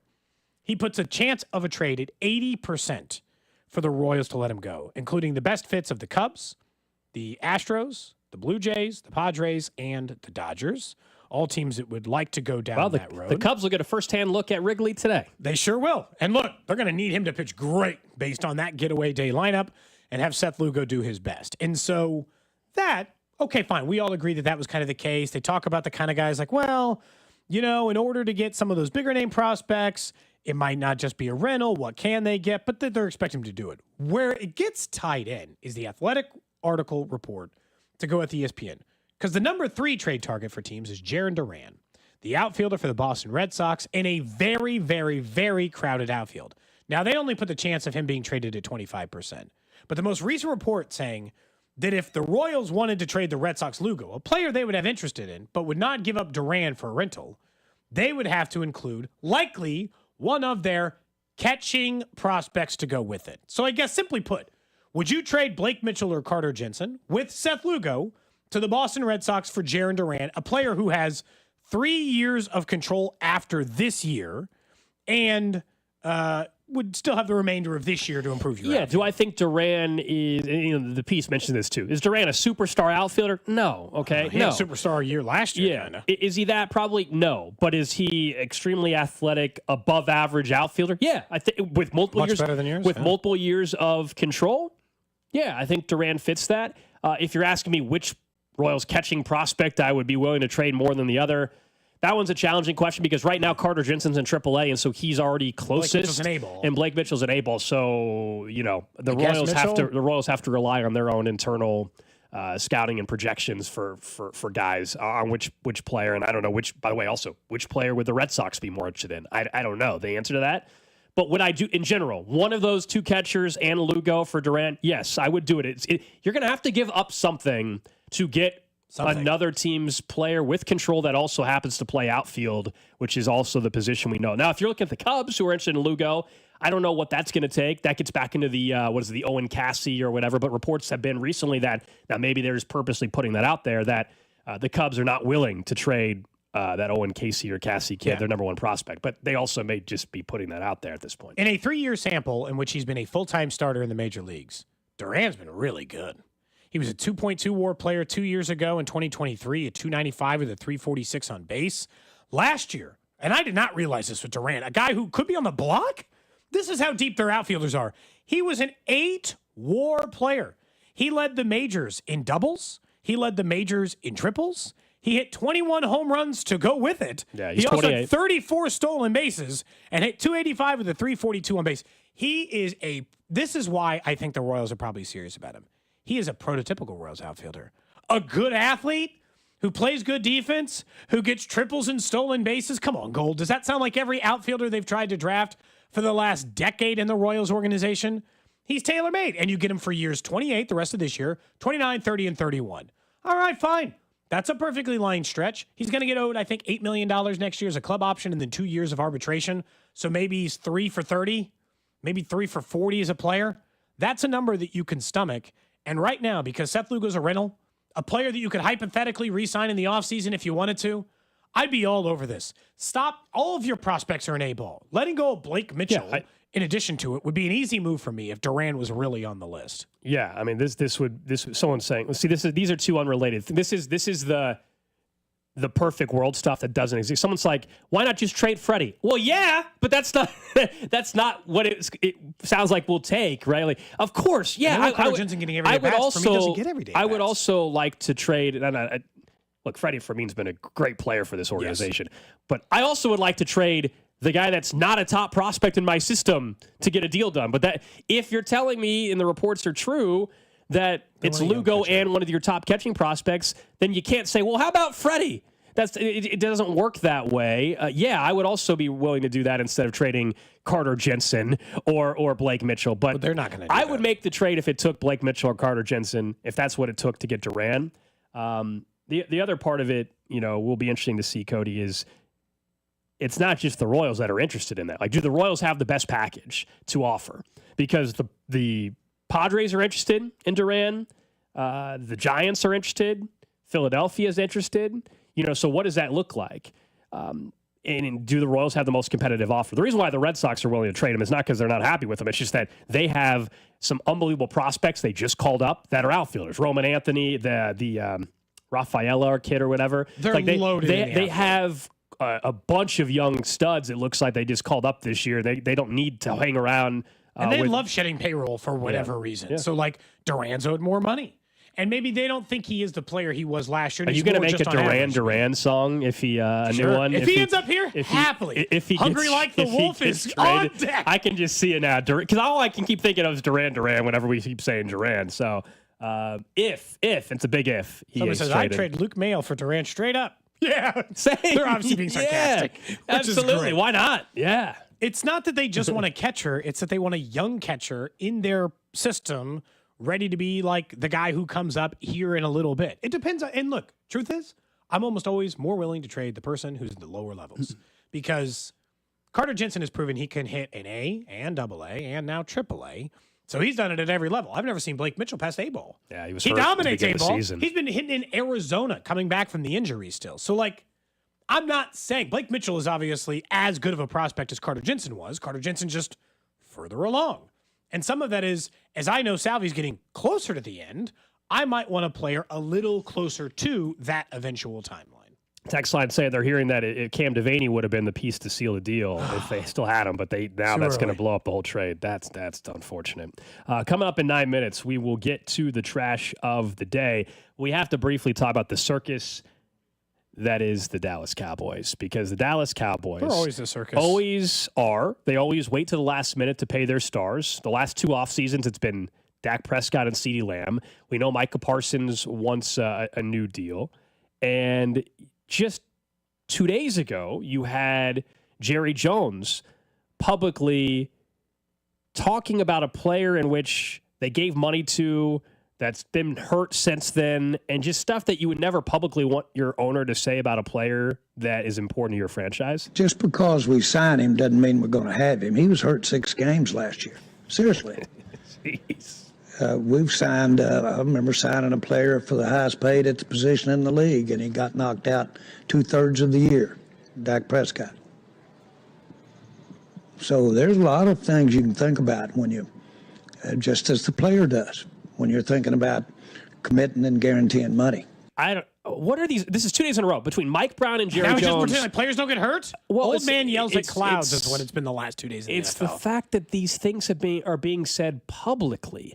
That you are publicly saying, hey, we gave Dak what he wanted, and look, he got hurt. I mean, these are players that are putting their body on the line for you and your organization. Yes, they're very well compensated, and you're now acting like, this is why we give you the best chance to win, Jerry. Yes. So then Micah Parsons, this was not a scheduled media availability. It was impromptu. Him and Trayvon Diggs were together. Yeah, this was not a scheduled media availability after their training camp practice. This would be like all of a sudden if, Trent McDuffie, and he would never do this, but if Trent McDuffie just went up to the group of the media after practice and was like, I want to talk to you guys. I got some things to say. And it wasn't controlled by set up by the PR staff. That's what happened yesterday with Micah Parsons and Diggs. Here's what Parsons had to say on a long-term deal and what would it take to get done. I don't know. We'll see. We'll just see how long things take, We'll see. Discouraged by the fact that it's taken this long? Honestly, yeah. When you go around the league and you see these other teams taking care of their best guys, I see TJ got taken care of, Max got taken care of, Miles got taken care of, and he got 2 years left on his deal. So it's hard to, you see a lot of people around the league getting taken care of. You just, wish you had something like, that same type of energy. It's hard to not take it personally. I wouldn't say it's hard not to take it personally when you know how there's a chain of events of something consistently happening over the course of years, when you kind of see it before through other players and things. So you don't take it personally when you're like, all right, it's not like I'm getting treated differently than anyone else, So I don't take it personally. I just don't understand. Sounds like a player's just fed up with the whole situation. He's talking about the Dak deal where it took forever, and Jerry took his time with that too. But also just saying, because the player got hurt, I don't want to pay him any money. My guess is that this still gets done like 48 hours before the start of the season. And once again, the Cowboys will have to pay more because they wait. And this is the process Jerry Jones enjoys. It's almost like, despite how embarrassing it might be, he just loves the fact that here we are, we're talking about the Dallas Cowboys in some form or fashion. And that's been Jerry Jones' MO for the last 25 years. He's cared more about that than actually going out and letting maybe someone that can make some better financial decisions from a football perspective. Right. Like, we know he's a salesman. He's been unbelievable at that. The franchise is worth unbelievable amounts of money, very successful, all that in terms of financial business side of things. But on the field, like him and his family making the football decisions has been an absolute disaster. I got to say, I think Kevin Clark yesterday put it like he's saying very similar to what you're saying. Idiot things can turn into good decisions. That's the best one. But it's there's so many good Jerry drops. But it's exactly the way I think you're putting it. Quote from Kevin Clark yesterday. When I look at Jerry Jones, I think of one thing. It's if the football gods came down and said, Jerry, you can get wins the next 3 seasons. You can get Super Bowl wins in the next 3 years. But the catch is you can't do a press conference. He looks at the football gods and says, no deal. Like he wants to hear his voice more than he wants his team to win. You think I'm an idiot? Do you? And I think there's a lot of truth. I think there's a lot of truth to that. I really do. But also, like Micah Parsons, he just straight up said, he said, I'm not doing this for Jerry. I'm here for my teammates. I'm not here for you. Not you, Jerry, specifically. I am here just because I'm not trying to put my teammates in a bad spot. Yeah. That feels like the kind of guy you'd want to sign, right? Drew? The ultimate team guy who's working even under duress. Who's and not one even of the under best at their position? Sure. Who's one of the best at their position. Yeah. They're gonna that end feels up like the kind of person you might want to give a contract to. Yeah. Again, I think they will sign him, but it's just the mess. Someone said, "Is that AI Jerry Jones?" No, we play the real Jerry Jones clips. I think the morning show has some funny AI. Oh, do they? Jerry Jones ones out there. I swear, these are real. These are from a radio interview months back that we've saved in the system. Don't really think you're going to sit here with a microphone and tell me all of the things that I've done wrong? Oh man, I mean it's all time stuff, you know. You want some conversation this morning? You're getting it. He's such a comic book character. He's a good actor. We learned from that one. Oh, you know Smiles and glory holes. He was really good in that. What was that? Somebody else to ask these questions, man. I'm not kidding you. I'm not kidding you. Could you imagine if Clark Hunt threatened to fire us on the air? Oh my God. Sorry, somebody else answers these questions like, I am not kidding. I am not kidding. Like, damn, Clark, be cool. Be cool. No. He must be smoking on something this morning also. There's so many good ones, all from that interview, basically. Mm-hmm. I don't take teams seriously who continue to do like I mentioned Cincinnati, but like Dallas. There's a few teams that do things so wrong. Like when the Carolina Panthers, when Dave Tepper went into that bar to complain about their sign. You're worth $1 billion and you own an NFL franchise. You can't be going into local bars. Like, take that sign down that's mean about the Panthers. Like, okay, not a serious team. Got it. I'll just eliminate from you until and I did that with Washington forever. Once Washington got a serious owner, they immediately were a relevant franchise. They got more support from the fan base. The second they got a serious owner who you should take serious, they immediately became a relevant franchise. That can't be an accident. Who is going to run? So we know that it'll be Stephen Jones. You have got to be smoking something over there this morning. Who's running the Bengals after Brown? Probably Katie Blackburn in the Blackburn family, which is not something that many fans are excited about. I mean, it can't be worse. It can't be worse than their current ownership. It do. It really do. That family is currently also involved in the operations with Mike Brown, so you would think nothing's going to change, which is just going to be worse. It's going to feel worse. We're keeping an eye out at Chiefs camp as well. Just a reminder, we're not there today as a result of a lot of good news for our teams, though, guys. Back to Friday. I got to say, Camp Island is going to be tough. Yes, tough it is. tomorrow. If you guys missed it, we announced Camp Island, where we choose the camp darling of the 2025 season. We're a part of the system now, right? We're going to try to help you guys choose it. We all drafted 9 people to enter Camp Island. Only one can end, as somebody pointed out on Twitter earlier, said, new bombshell entering the villa, is it? Because Jake Brenningstool caught a touchdown. Brashard Smith had a wheel route touchdown today. Lots of guys running with the ones. Jalen Royals, Tyquan Thornton, Omar Norman Lott, all running with the ones today. It's going to be tough. It's going to be tough. I will say there's been one player of all of the Camp Islands who has gotten 0 mention today.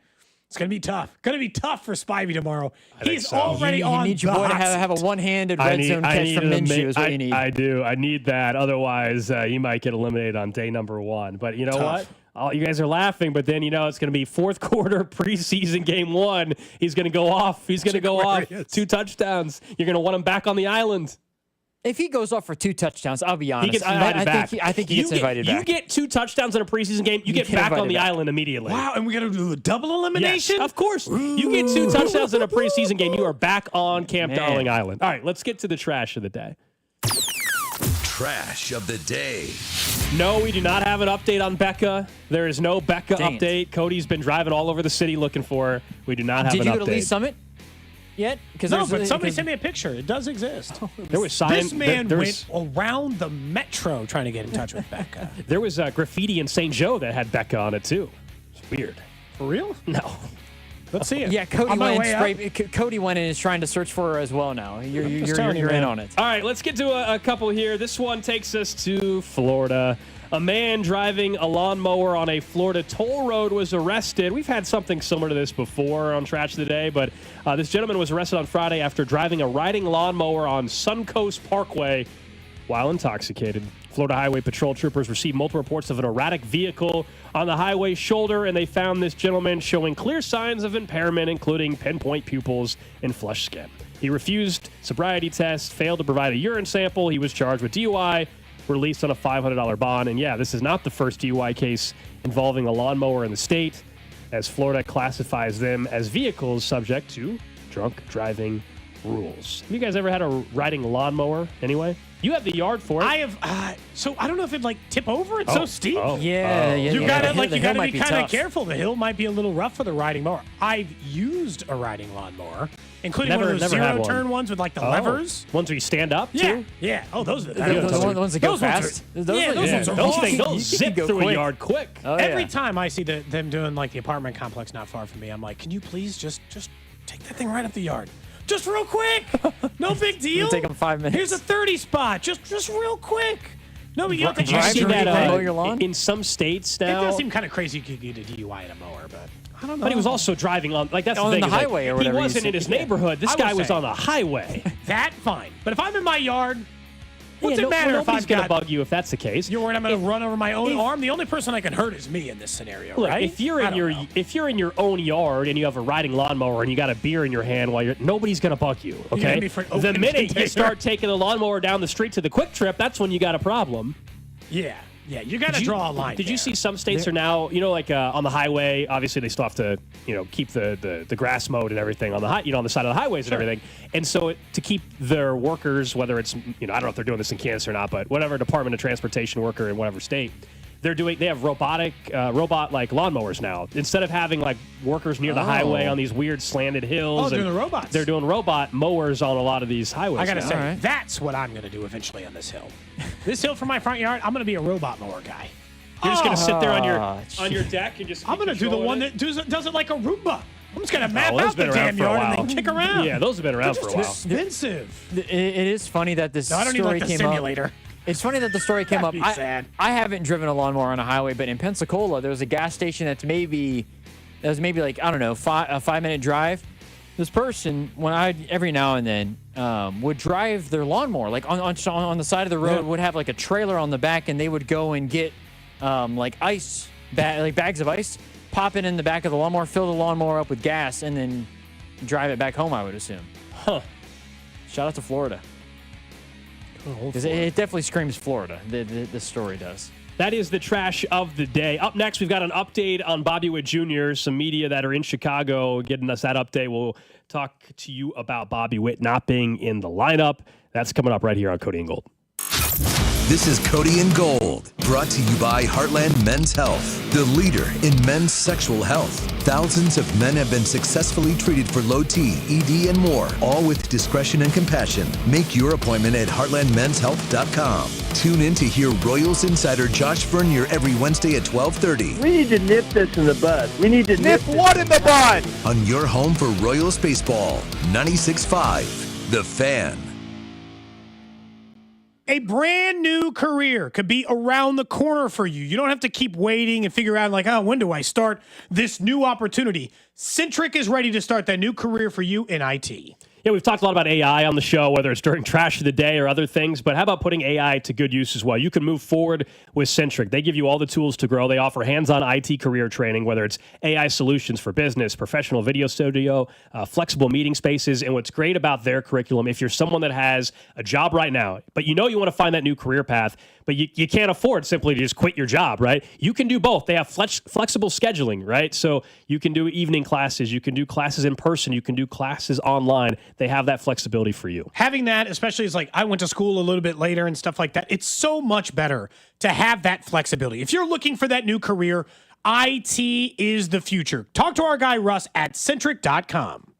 Jefferson's has a brand new happy hour designed to save you money. Enjoy half off appetizers and half off your bar tab. 7 days a week at Jefferson's Lenexa and Jefferson's North Kansas City. Yeah, you heard that right. Half off your bar tab during happy hour at both locations. And it gets even better. Mondays are all-day happy hour. Plus, they've got reverse happy hour every night. Whether you're catching the game or just kicking back with family and friends, Jefferson's in Lenexa and North Kansas City is the place to be. Proudly local and always delicious. Jefferson's. Wings, burgers, oysters. This summer, Casey's has 89-cent fountain and frozen drinks. But if you don't have 89 cents, you could check your center console, or dig between your couch cushions, or ask Grandma for $1, or just use your credit card. We take those too. 89-cent frozen and fountain drinks at Casey's all summer long. Restrictions may apply. See store for details. Ready for a summer getaway? Start it off right with Park & Go, Casey's premier airport parking destination. Open 24/7 with all covered spots to beat the summer heat. Reserve your spot now at bookparkandgo.com. Park & Go, the best deal on airport parking. Baseball fans, BetMGM is giving you the chance to win a prize every day during the baseball season. Step into the batter's box for BetMGM's Swing for the Fences free-to-play game. Log in every day for your chance to win. All you need to do is pick an area of the strike zone and take your best swing. If you get a single, double, triple, or home run, you'll receive a prize. Smash a home run to collect a bonus bet on us. Just log into your BetMGM sports account to get started. Then, visit your promotions section to access the Swing for the Fences free-to-play game.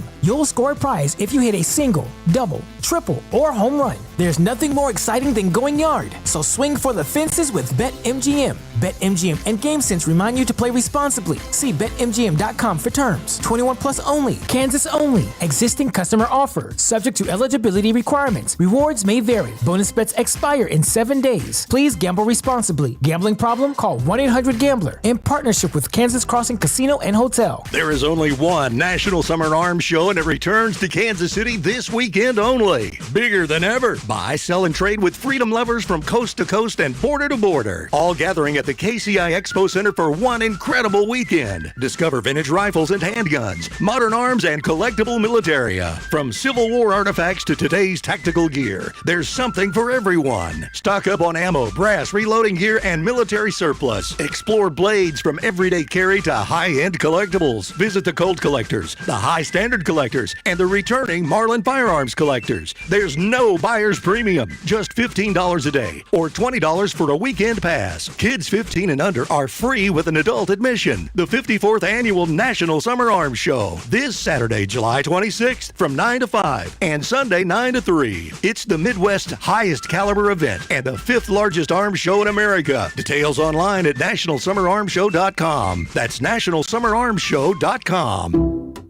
Some people just know they could save hundreds on car insurance by checking Allstate first. Like you know to check the GPS directions first, before driving to the mall. Turn right at the light. In 1,000 miles, you will reach Montreal. Not Montreal, the mall. Recalculating. 6,000 miles to Nepal. No, the mall. Checking first is smart. Recalculating. So check Allstate first for a quote that could save you hundreds. You're in good hands with Allstate.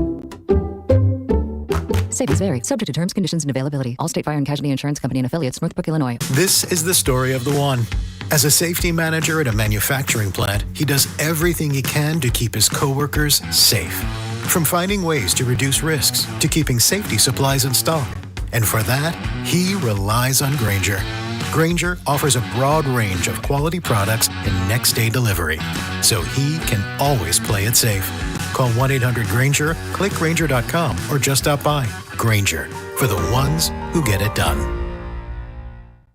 If Twisted Tea Hard Iced Tea was your best friend, it would be the kind of friend that starts an impromptu dance party in the supermarket aisle that turns into an all-day pool party rager at your place, and you don't even own a pool.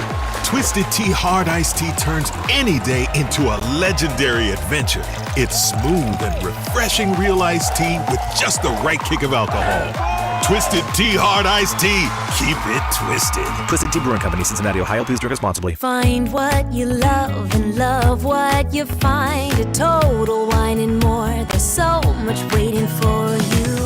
With the lowest prices for over 30 years, find what you love only at Total Wine & More. Drink responsibly, B21. DQ presents How to Make Your Summer Take Flight. Just head into DQ for a new Superman Cake Batter Cookie Dough Blizzard Treat. Treat your inner hero to an epic mix of sugar cookie dough, sprinkles, and cake batter flavor. Blend it all with legendary DQ soft serve, and it's enough to tempt Superman himself.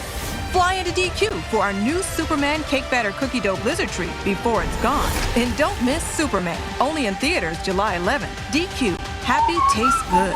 Only at participating locations. Find what you love and love what you find at Total Wine and More. There's so much waiting for you. With the lowest prices for over 30 years, find what you love only at Total Wine and More. Drink responsibly, B21.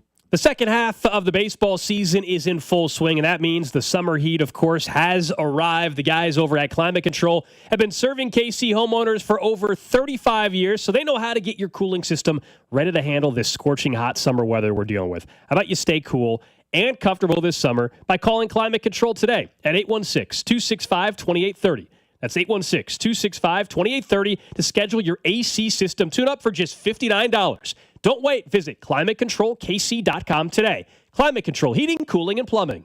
This report is brought to you by Surfside Iced Tea and Vodka and Surfside Lemonade and Vodka. Surfside Iced Tea and Vodka and Surfside Lemonade and Vodka. Proud partner of the Kansas City Royals. Each can of Surfside is only 100 calories and the best part, 0 bubbles. Grab it at the K or ask for it at your favorite bars and liquor stores. You're listening to 96.5 The Fan from the Mission Plumbing, Heating, and Cooling Studios. Welcome in to the Chiefs Red Half Hour. Every day at 11:30 with Cody and Gold on your new home for Chiefs football. 96.5 The Fan. It is the Chiefs Red Half Hour. Brought to you by All Weather Decks, Kansas City's most respected deck builder. Check them out at allweatherdecks.net. A little different Red Half Hour today because we're off in 30 minutes, Royals day game. That's why we're not at camp today. We're back in St. Joe tomorrow. We'll have a member of the Chiefs join us on the show. We'll find out who that player is tomorrow as well, and we'll be the only station broadcasting live from camp. We'll be back there. Looking forward to that. Do you want to skip half our show and just hang out, or no? You want to do the whole show up there? Yes. Oh, okay. Yes. Just hypothetically, sometimes people do it that way. We'll get to some Chiefs in a second, but I teased it before the break. We know we've been keeping an eye on what's going on in Chicago because the Royals are taking on the Cubs. And there was the roster move earlier. MJ Melendez is in Chicago now. He was called back up from AAA. Nick Lofton on the 7-day concussion list. But also Bobby Wood Jr. was not in the lineup last night. We all know he tweaked his knee a little bit. His spike got caught during that at-bat. Now, he never left the game, but he was already not playing shortstop yesterday. He was DHing. And Bobby Wood Jr. had not had a day off all year. Last year, he played 161 games. And so him not being in the lineup, of course, people are concerned. It was Pete Gradhoff over at the Star just tweeted out, Royals, Bobby Wood Jr. said his leg is fine. He's just getting a day off. He could have played if needed. So that is obviously great news. They already have an off day tomorrow, so you steal 2 days of an off. Basically, you get 2 days off, be right before a homestand this weekend. So it sounds like avoided any sort of long-term thing there, which is obviously great news for the Royals, for Bobby Wood Jr., for the Winnisons. Yeah, I always get a little bit worried. Anytime a player like Bobby Wood Jr., who never misses any time, misses time, you're always like, oh, you okay? And he said he's fine, so that's good. It is kind of it's a getaway day lineup. I'm not going to try to pretend like it's not today. No question. Yeah. It definitely has that kind of energy. So they're going to need Seth Lugo in an audition for a team that is reportedly interested in him. Going today for the Royals, obviously, Vern's on Deck show starting today at noon, and then the Royals baseball start a little after 1 o'clock there in Chicago, like you said. Hard to beat Chicago, Wrigley Field, day game baseball. Man, it's classic. Just feels right. Classic. I'm very jealous of some of you guys who sent us some photos of being there at Wrigley and just also the surrounding area, right? Wrigleyville, and just, a day game there. You hang out an hour or two before at the bars across the street. Then afterwards you can hang out. It's a great setup. And I need to go there again, man. I haven't been since they renovated it and done some new video boards and stuff. And I think it was 2012 or something I was there. I know you've been staying in tune, so I guess because you're the guy you host the show with on Saturdays out of Washington, so you pay a little bit more attention, I think, to DC sports than most. So I guess I'll ask you, since we talked about all these other teams, Terry McLaurin gonna show up to work eventually? Or anytime a star player, like one of the better wide receivers, I'm not saying he's the best wide receiver, but certainly their best wide receiver for a team that is trying to maintain the balance they had last year, which is we made the NFC title game. They brought in Debo. They got their sights set on big things. Like, let's get to a Super Bowl. Let's stay where we are. Immediately getting in a fight with your wide receiver, your best wide receiver, it feels like a weird way to start the season. Yeah, so he did not show up to camp. He's now officially on the reserve, or did not, report list there for the Commanders. And yeah, on Saturdays I do a show with Grant Paulson, who hosts a sister station we have in DC, also called The Fan. And naturally, you guys both work for The Fan. That's right. And so yeah, we talked about it Saturday, and I wanted to get his feel on it anyway. And essentially what has happened is Terry McLaurin has been the face of that franchise for a long time. He has dealt with some pitiful teams, and he's been a team player. He said all the right things. And, he could have asked for trades a long time ago and everything, right? He's a fan favorite, and he's a very good wide receiver. And you're right. Nobody's saying he's a top 5 or top 10 receiver, but he's a very good wide receiver. Well, he wants to get a new contract. He turns 30, though, in September, and he wants to be paid like a guy probably that's not about to have 3 years of the contract when he's 32, 33 years old. And he's not the first player that's wanted this, but that's basically the issue, is that he probably, for his age, is there a chance that when he's 33, he's been making more than he probably should? Yes. But the argument is this is a guy that has, as I said, been a complete pro for you and a face of the franchise, said all the right things, and you guys probably should just go ahead and take care of him. Now, he was at a car dealership last week, and he had some comments voicing his frustration. Seems like they're very far apart. This is the first time their new ownership group is facing any scrutiny from fans, because everything's been kumbaya at this point in time. He's been like the guy who's been the team player you mentioned the entire time. Look, he's way underpaid based on what wide receivers get paid, but all wide receivers are underpaid right now because they haven't caught up to the market with the guys who were free agents before. Yeah, and he has a year left. Like, this is not a situation where they're going to tag him this year or something, but he wants a new deal that gets him to the market rate. And right now he's making a $25 million cap hit this year, and then he's a free agent after this season. But yeah, he's going to be 30. I think they get a deal done eventually, but this is going to be another one to watch. Add him to the list of Micah Parsons, Trey Hendrickson. I believe that gets us caught up. I guess Trent McDuffie to a certain extent, but it's not the same vibe. He wants a new deal. James Cook is the other big one. But he showed up. I think James Cook gets a deal. I think Micah Parsons ends up getting a deal, and I think Terry McLaurin ends up getting a deal. But what happens, this is always the argument I have with a guy like Trey. What happens with Trey if he doesn't get the deal? He claims he will not play unless he gets a new deal. But if you don't play, they still own your rights next year if you just never show up for the team and never participate in anything outside of it, unless you just do the sit-in version of it, where you're technically a member of the team, but you're not, or you're not practicing, or some of the other stuff. He's in Florida. So, I don't know that you can ever hold out other than just to make a point. Right. I think McLaurin someone was saying, I understand why the Commanders are doing this. I would say, actually, I think Terry McLaurin has the leverage. He's got the fans on his side. He also has quarterback rookie deal. The Commanders have flexibility. They're not paying their quarterback much. So if you think it's going to be a bad deal in 2 or 3 years. The other part is, have you guys seen the wide receiver room? It's not exactly great. They went out inside Deebo Samuel, or traded for him. Like a 1 year, nothing. You've got like a year left, nothing deal. He holds a ton of leverage because if you take away Terry McLaurin in year 2 of your star quarterback, who the hell is he throwing the football to? I actually think he has plenty of leverage here. Yeah, I think he's got more than enough. And look, maybe it's the length of time thing. I get it. He's 30 years old. Maybe you don't want to pay him top wide receiver money, but that's why he wants the security. He wants the money to make sure that he's okay. He's making $25 million this year. He had signed that 3 for $68 a couple of years back, but they have Terry McLaurin, market's changed. Noah Brown, Deebo Samuel, Michael Gallup, and Luke McCaffrey. Now they drafted a rookie, Jalen Lane. Sorry, Jalen Royals. What? Jalen Lane. So we'll see, man. We'll see what happens. I think they get that figured out.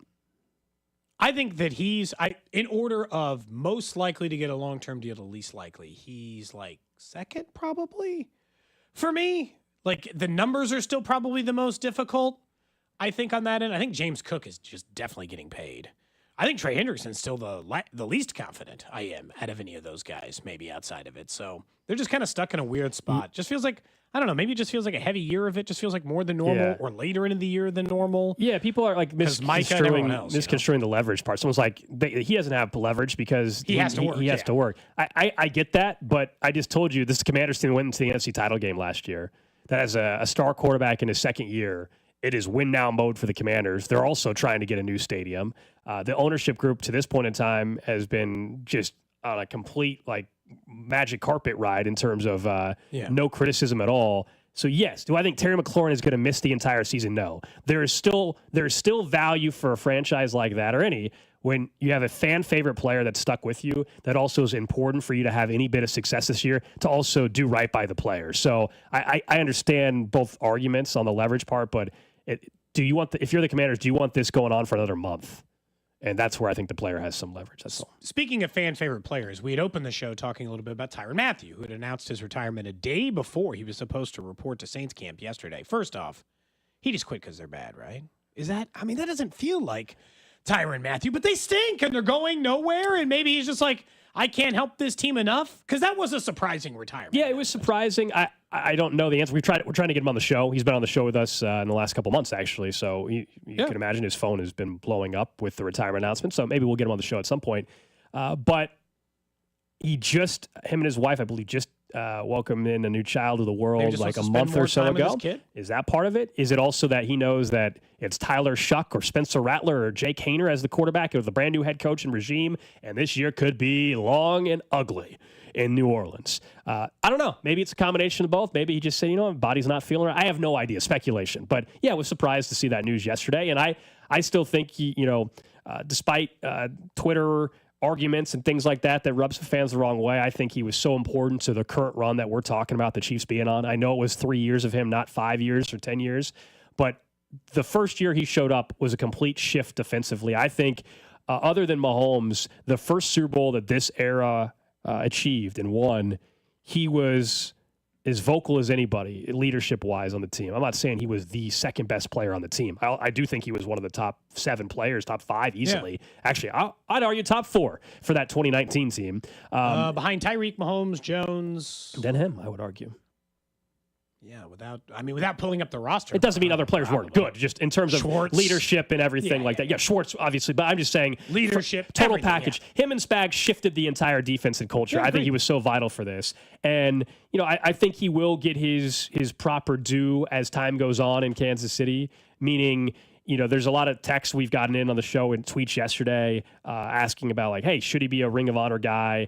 Should he get invited back to bang the drum and things like that? Yes to both. Now it could be a long time. Nobody's saying that he needs to be inducted tomorrow. There's plenty of guys that should be ahead of him on that list. There's guys like Alex Smith that haven't been put in the Ring of Honor yet. It takes time. I mentioned this earlier. Kimball Anders and Tim Grunhard just got in like a couple years ago, and those guys played 20 years ago or whatever. So sometimes it takes a while. It could be 20 years from now. I'm not advocating that he needs to be in the Chiefs Ring of Honor tomorrow. I'm also not saying that he's going to be a first ballot Hall of Famer in Canton, but I think he actually will have a case to be in the Pro Football Hall of Fame when you consider he's an All-Pro, 3 times, Cody, a Super Bowl champion, an All-Decade team member. Like, there's some that are obvious, right? They get the longevity award. That's Kimball Anders. He spent his entire 10-year career as a member of the Kansas City Chiefs. Tom Bahali, a lifetime Chief, right? And one of the, stat leaders in a bunch of their statistical stuff kind of across the board. So kind of makes sense. The part about the Ring of Honor with the Chiefs and Tyron, because I think he's actually got a better argument for Pro Football Hall of Fame than he even does for Chiefs Ring of Honor. So I'm saying this is one of the better players in the league for about a decade. He's an all-decade team member, 3-time first-team All-Pro. He was a 4th-team All-Pro or a second-team All-Pro guy as well, so 4 technically honors in there, and a million other things. He was on a Super Bowl champion and was the face of a defense, even with a defense of Chris Jones on a Super Bowl champion. I think he was the face of the defense. Mm-hmm. And so, I'm not disagreeing with any of that. Part of that I wonder is, and I understand that this is a organizational decision, not a fan decision. I didn't understand at the time, and you and I as a show didn't understand at the time. And just after 2 years, in back-to-back Super Bowl trips, one of which they won, fans were ready to run his ass out of town in year 3. I think some of it was the social media stuff that got him. That was crazy. I think I'm with you. I think some fans obviously were turned off by the social media comments that he made. He fire back on fans. Yeah, and he's a very emotional person. That's how he's always been. And he says what's on his mind. Yeah, he's as approachable as any athlete you'll ever talk to. And we've enjoyed obviously our conversations when he's come on the show before in the past. So I get that. That's why I think it's something where time will have to continue to pass for that. So you just kind of forget the sourish. But I hope people don't forget how important he was, especially in the first 2 years that he was in Kansas City, and how well he played. I know in year 3, people were upset with some of the missed tackles and things like that. But then we saw, and people thought he was washed, remember? People thought he was washed. Then he went to New Orleans. He actually has played pretty darn well for them. I know the team hasn't had success, but if you go look at some of his numbers, this wasn't a guy that was just done and fell off a cliff after he left Kansas City. He had some good years left still in him. He played good football the entire time he was in New Orleans. Yeah. Like that part I never, and I feel the same way about Justin Reed. They're ready to run him out of town too. You guys only got enough juice for 2 years of a safety, and then you're like, get out? If they're still playing good football, but it's not people just don't quite value safety as much as maybe they should, or maybe it is properly valued. I don't know. I think some of it is that. I mean, the Chiefs run him out too. It's not like they keep him after the 3 years, right? Yeah, and it was a financial decision. They went younger. The Chiefs weren't at that time. We're not going to pay Tyron going across the age of 30, so they bring in Justin Reed, and now they're done with Justin Reed, and so now they're going with the youth moment. It's a business. It's tough. Otherwise, I mean, I think the Chiefs as an organization actually love Tyron Mathieu. I just think they were not going to pay him that kind of money when he went to age 30, just like they moved on. They would love, if Justin Reed was 27 still, he'd still be on the team. That's not how it works. This is the silliest thing to ding him on the Chiefs Ring of Honor stuff. Not like, that hurts him, is that by the time this is all said and done, let's say Mahomes has 5 rings. It's not crazy. He has 3 now. Mm-hmm. And like 9 Super Bowl appearances. Again, not crazy. He already has 5. So, I'm kind of aiming lowish, I feel like, in some ways. He'll get lost in the shuffle a little. See, I don't think so. You and I do remember, he was because the turning point. I think fans remember how it all. I would think maybe that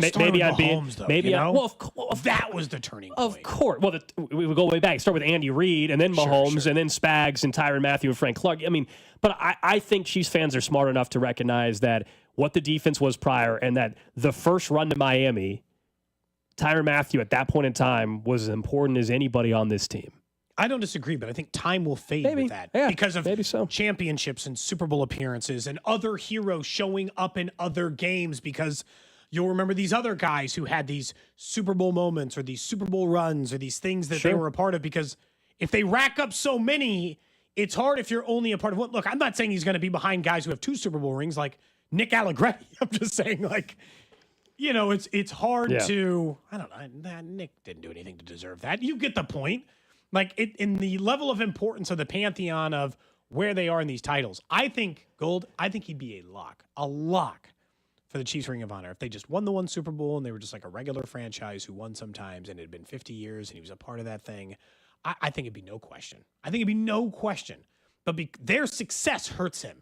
I hear you, but when you're in the middle of the most successful run your franchise is ever going to have, it's not in general. If you said, they're going to have 6 guys from this era that get in, you'd be like, that's too many. No, it's not. Not when you think about the run they're on.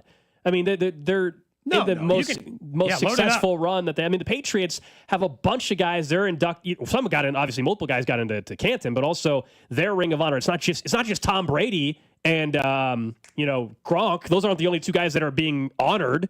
They have plenty of other guys that are going to have their. I don't know what they call it in Foxborough. I don't know if they have a Ring of Honor or whatever, but whatever their thing is, right? It's tough because the text line's it's the value of the Super Bowl and the turning around of the franchise versus, because someone said, if you only got to put in Eric Berry or Tyron Mathieu, who'd you put in? Berry.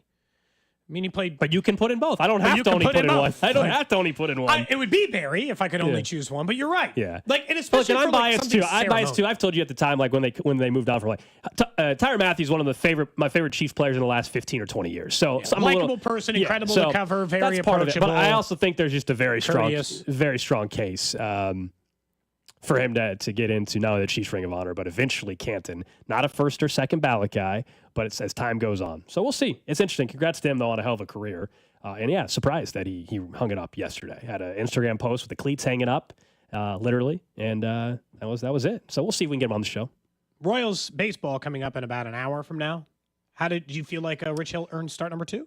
Dick Mountain get another start for you after last night's performance? If they need another one, I mean, who else? So sure. Well, Dallas Keuchel or no, just at that point, no, because then I gotta. Then I also not my money, but then all of a sudden I think it's $2 million if I call up Keuchel. Oh, so that's right. No, I'll stick with Rich Hill for another one.